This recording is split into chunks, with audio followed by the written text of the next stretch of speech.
বহু পুরনো সাংসদ, সম্মানীয় সাংসদ, তারাও মুখ খুলছেন, তারাও বিষয়টাকে সামনে নিয়ে আসছেন, তুলে ধরছেন। তো আমার সেটা দেখে মনে হয়েছে যে সেখানেও নিশ্চয়ই কোনো ডেভেলপমেন্ট হচ্ছে। কারণ কারণ তো সবার জন্য একই হওয়ার কথা, কারণ এই কারণেই তো সবাই বিদ্ধ।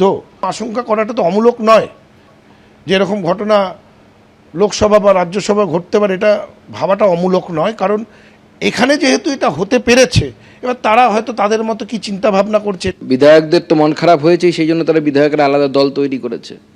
তবে সাংসদদেরও মন খারাপ হওয়ার, বিধায়কদের হলে সাংসদদেরও হবে, এটাই আশা করা যায়।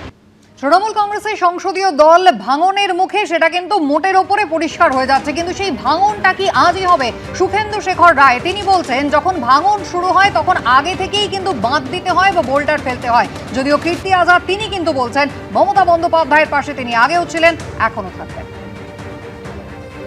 ভাঙনের টের পাওয়ার আগে সেতু বাঁধতে হয়, বোল্ডার ফেলতে হয়, আগুন লাগার আগেই প্রতিষেধক ব্যবস্থা নিতে হয়। যারা পারে না তারা পুড়ে মরে, যারা পারে না তারা ডুবে মরে। मैं वापस आ रहा है। अरे जो गद्दार है उसको गद्दारी करने दो ना, जो अच्छा है निकल जाए निकल जाए। कुछ नहीं होने वाला। मैं खड़ा था, खड़ा हूँ दीदी के साथ और सदैव रहूंगा।